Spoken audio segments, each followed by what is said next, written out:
এবার নিজ কন্যা পুতুলকে খেলায় নামালেন হাসিনা। জুলাইয়ের গণ অভ্যুত্থানে ক্ষমতাচ্যুত হয়ে ভারতে পালিয়ে থাকা সাবেক প্রধানমন্ত্রী স্বৈরাচারী শেখ হাসিনা এবার বাংলাদেশের রাজনীতিতে নতুন করে অস্থিরতা তৈরির ছক করছেন বলে অভিযোগ উঠেছে।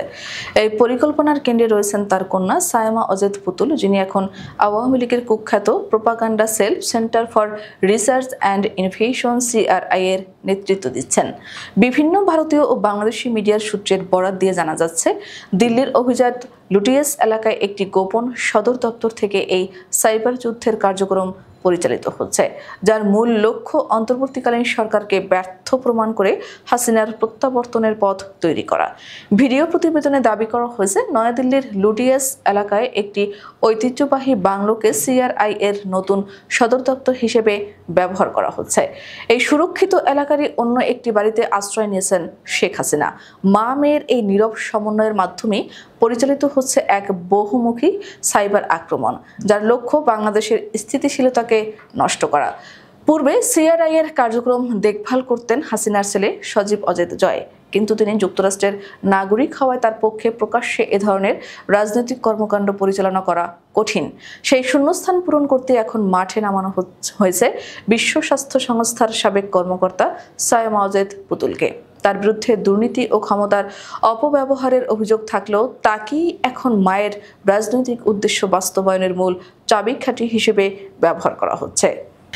বিভিন্ন সূত্র মারফতে জানা যাচ্ছে, পুতুলের নেতৃত্বে CRI মূলত তিনটি লক্ষ্য নিয়ে কাজ করছে: অন্তর্বর্তী সরকারকে ব্যর্থ প্রমাণ করা, সামাজিক যোগাযোগ মাধ্যমে পরিকল্পিতভাবে গুজব ছড়িয়ে এবং কৃত্রিম বুদ্ধিমত্তা ব্যবহার করে ভ্রান্তিকর ভিডিও ক্লিপ তৈরি করে অন্তর্বর্তী সরকারের শীর্ষ কর্মকর্তাদের ভাবমূর্তি ক্ষুণ্ণ করা হচ্ছে।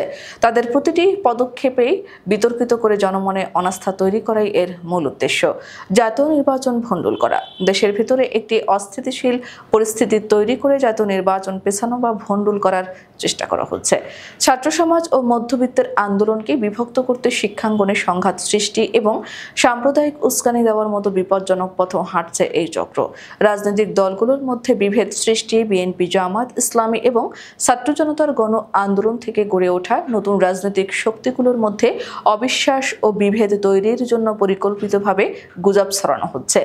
একে অপরের বিরুদ্ধে উস্কানিমূলক তথ্য দিয়ে তাদের ঐক্যবদ্ধ প্ল্যাটফর্মকে ভাঙাই এই কৌশলের লক্ষ্য। এই সাইবার যুদ্ধের অদৃশ্য সৈনিক হিসেবে কাজ করছে একদল কালচারাল ফ্যাসিস্ট। এদের মধ্যে রয়েছেন সরকার সমর্থক সাংবাদিক, বিশ্ববিদ্যালয়ের শিক্ষক, ইউটিউবার এবং বিদেশে অবস্থানরত অনলাইন অ্যাক্টিভিস্ট। অভিযোগ রয়েছে, মোটা অঙ্কের অর্থ, বিদেশের সম্মেলনে অংশগ্রহণের সুযোগ এবং পরিবারকে নিরাপদে রাখার আশ্বাসের বিনিময়ে তাদের এই প্রচারণায় যুক্ত করা হয়েছে। প্রজন্ম ৭১ মঞ্চ, ৭১ জয় বাংলা ব্রিগেড সহ শতাধিক ফেসবুক পেজ, আইডি ও ইউটিউব চ্যানেল ব্যবহার করে এই প্রোপাগান্ডা চালানো হচ্ছে। প্রশ্ন উঠেছে ভারতের ভূমিকা নিয়েও। বিশ্লেষকদের মতে, ভারত সরাসরি হস্তক্ষেপ না করলেও তাদের নিরাপত্তা সংস্থার ছত্রছায়ায় পুতুলের এই কর্মকাণ্ড পরিচালিত হচ্ছে। কারণ নয়াদিল্লি একটি স্বাধীন ও সার্বভৌম বাংলাদেশের চেয়ে তাদের উপর নির্ভরশীল একটি সরকারকেই বেশি সুবিধাজনক মনে করে। কিছু ভারতীয় গণমাধ্যমেও সম্প্রতি আওয়ামী লীগ ছাড়া বাংলাদেশ পরিচালনা করা কঠিন এমন সুর শোনা যাচ্ছে, যা দিল্লির নীরব সমর্থকেরই ইঙ্গিত দেয়।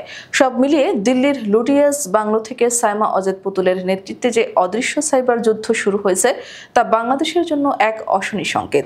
বিশ্লেষকরা আশঙ্কা করছেন, এই পরিকল্পিত অস্থিরতা যদি সফল হয়, তবে ঢাকা অ্যাটাক বা যমুনা ঘেরাও এর মতো কর্মসূচির মাধ্যমে শেখ হাসিনাকে আবারও ক্ষমতায় ফিরিয়ে আনার একটি বিপজ্জনক পরিস্থিতি তৈরি হতে পারে।